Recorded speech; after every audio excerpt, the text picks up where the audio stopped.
નમસ્કાર મિત્રો, મારી યુટ્યુબ ચેનલમાં તમારું સ્વાગત છે. આજે આપણે વાત કરવાના છીએ વીર ચારણ અને પાતશાહ સાથે બનેલી ઘટના વિશે. હરણના ટોળા હાલ્યા જતા હોય પણ સોરઠનો વાળો કાઠી કે વાળો રજપૂત એના ઉપર ઘા કરતો નથી. વાળાની સીમોમાં એ સુવાળા પશુ નિર્ભયપણે ચારો ચરે છે. એનો શિકાર કરવા આવનારને સાચો વાળો રજપૂત પ્રાણ સાટે પણ ગોળી છોડવા દેતો નથી. વાળો હરણાને પૂજે છે. જૂના કાળમાં હરણાએ એના વંશ સાટુ જીવ દીધા હતા. વાત એમ બોલાતી આવે છે કે પાતશાહની કચેરીમાં કોઈ ચાડીલો ચારણ હોડ વધી બેઠો. પાતશાહ બોલ્યા, હસીને માથા ઉતારી દેનાર રજપૂતો હવે મરી ખૂટ્યા? ચારણે જવાબ છોડ્યો, પાતશાહ, તમને ખબર જ નથી. રજપૂત કુળ હજી જીવે છે. એવા પડ્યા છે કે એક સામટા 7 દીકરાના શિર વધેરી લ્યો તોય હસતા હસતા સાતેના મોત ઓળઘોર કરે અને સાતેની આંખો પગ હેઠળ ચાપે. આંખમાંથી એકય આંસુ ન દળવા દે. ચારણનો ગર્વ પાતશાહથી ખમાયો નહીં. કચેરીના લોકો પણ આ બોલને વણતોળ્યા સમજીને દાંત કાઢવા લાગ્યા. ચારણે ફરીવાર પડકાર્યું. 7 દીકરાની આંખ્યું હસતા હસતા પગ હેઠળ ચાપનાર હઠાળા રજપૂતો પડ્યા છે. અને પાતશાહ વખના પારખા ન હોય. દાંત કાઢીને કોઈ રજપૂતોને બદનામ નો માં. બાપ, ચારણની ફૂલ દેખીને એ ચડશે ચડેલો પાતશાહ પૂછે છે, એવો કોઈ રાજપૂત ન મિલે તો ગઢવા તમે શું હારો? હું હારું મારા પંડના દીકરા. ઠીક ચારણ, આજથી તમારા દીકરાને અમારી અટકાયતમાં લેખજો. આજથી 6 મહિના અવધ આપું છું. લઈ આવો એવા રજપૂતને. એના 7 દીકરા સોતો અને શરત પાળી બતાવો. રજપૂતને હું બેય પાસે રમીએ. એના 7 દીકરાના ડોકા ઉડે ને રમતો રમતો બાપ એની આંખો ચાપે. ફેર પડે તો તારા દીકરાને પણ જલ્લાદ પાસે કપાવું.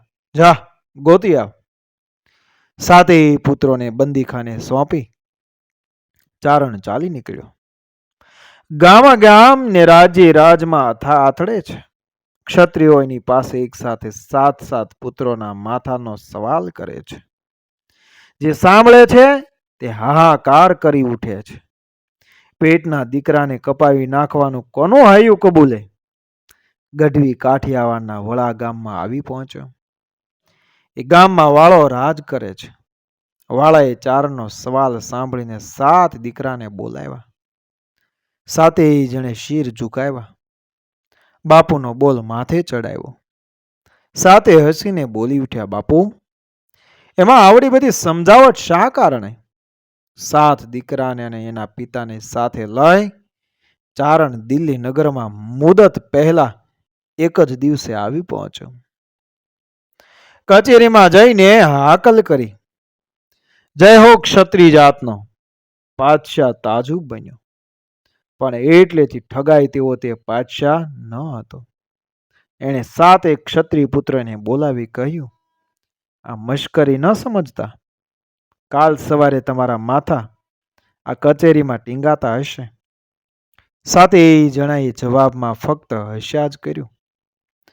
પાતશાહે ફરી ફાંફા માર્યા. બેવકૂફ બાળકો, વિચાર કરો. રજપૂતોએ હસ્યા જ કર્યું. વાળા દરબાર તરફ જોઈને ખુન્નસ ભર્યા નેત્રે પાતશાહ બોલ્યા, દરબાર, દાન લેવાની રીત જાણો છો? જાણું છું, છતાં ફરમાવો. જુઓ, દાન દેતી વખતે ખુશાલી રાખવી પડશે. દાતાનો એ ધર્મ છે કે કચવાતે દિલે દાન ન દેવાય, કેમ કે મંજૂર ન થાય. ક્ષત્રિયને એમાં કઈ નવું નથી.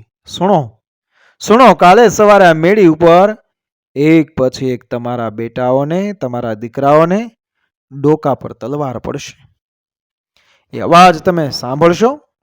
એ સાંભળતા સાંભળતા મારી સાથે તમારે ચોપાટ ખેલવી પડશે. તમારા દીકરાની એક પછી એક 2 આંખો હાજર થશે. તેને તમારે હસતે મોઢે તમારા પગ નીચે ચગદવી પડશે. એ દરમિયાન જો આંખમાં જરા પણ પાણી દેખાશે અને અવાજમાં જરા પણ દુઃખ દેખાશે તો રમતમાં જરા પણ શરત ચૂકાશે કે એક નિહાહો પણ નીકળશે તો એ દાન ફોક જશે ને ઉચ્ચારણના દીકરાઓને પણ જાન લઈશ. સુખેથી પાતશાહ સુખેથી બીજે દિવસે સવાર પડ્યું. કચેરીમાં મેદની માથી નથી. ચોપાટ મંડાઈ. ખડખડાટ હસીને વાળાએ પાસા રોડવ્યા. સાથોસાથ પાતશાહનો હુકમ છૂટ્યો.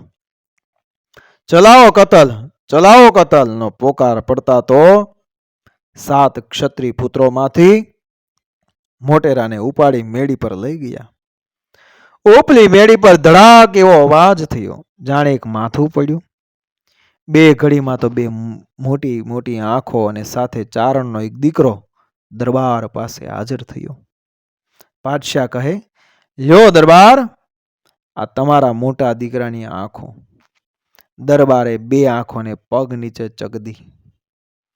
છૂટેલા ચારણ પુત્રને માથે હાથ મેલ્યો ને ખુશખુશાલ દિલે હસતા હસતા ચોપાટ આગળ ચલાવી. બીજી વાર ધડાકો, લોહીની નીકો અને પોતાના બીજા બેટાની આંખો. બાપ આંખોને ઓળખી ઓળખીને ચગતતો જાય છે. છૂટેલા ચારણ પુત્રને આશીર્વાદ દઈ રમત ખેલતો જાય છે. એની આંખમાં આંસુ નથી, મોંમાં નિશ્વાસ નથી, અંતરમાં ઉદાસી નથી. એમ 6 દીકરાની જીવનલીલા પૂરી થઈ ગઈ. પાતશાહના ચહેરા પરથી નૂર ઉડી ગયું. ત્યાં તો 7મો ધડાકો થયો અને દરબારના હાથમાં એ આંખો આવી પહોંચી.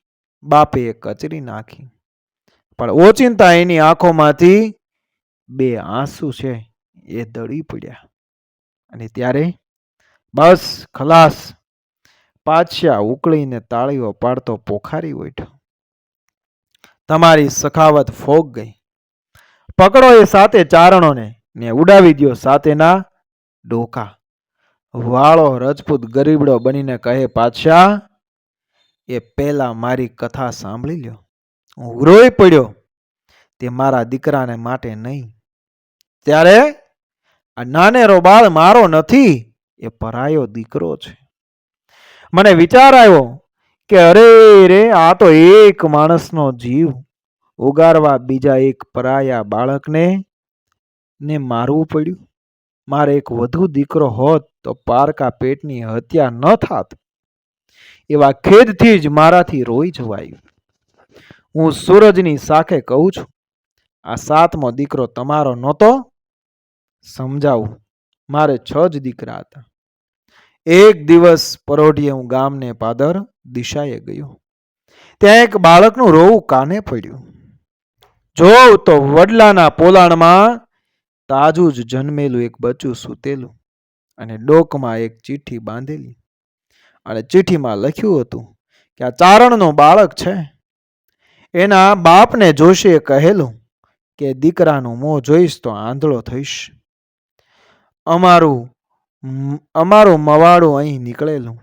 અહીંયા બાળક અવતર્યો એટલે અહીં એને રેઢો મૂકીને અમે ચાલ્યા જઈએ છીએ. ચારણ છે, બચાવશો તો પુણ્ય થશે. આ બાળકને હું ઘેર લાવ્યો, ઉછેરીને મોટો કર્યો. જગતે જાણ્યું કે એ મારો જ દીકરો છે. જહાંપના, આજ રોઉં છું, કારણ કે એક દીકરાની ખોટે આજ એ નાનેથી ઉછરેલા એક પારકા દીકરાનો એ પ્રાણ ગયો. શાબાશ, શાબાશ, ગભરાશો નહીં. નથી એ ચારણ મર્યો કે નથી મર્યો તમારો એ એકય દીકરો. અરે પાતશાહ, હવે મશ્કરી શીત કરો છો. પહેરેગીર 7 દીકરાને હાજર કરો. મેળી ઉપરથી 7 દીકરા આવી ઊભા રહ્યા. ક્ષત્રિય બચ્ચા. પાતશાહ લોહીનો તરસ્યો નથી. એને કસોટી કરવી હતી. ત્યારે આ આંખો કોની? મારા દીકરાને બદલે કોણ મર્યું? 7 હરણા. આજથી એ પરગજુ હરણા મારે ને મારા તમામ વંશજોને પૂજવાના પ્રાણીઓ છે. અને બન્યા કચેરીમાં પાતશાહે પિતા પુત્રોને ઊંચા સરપાવ બક્ષા. તેની બેસુમાર તારીફ કરી અને પાછા કાઠિયાવાડ વળાવ્યા.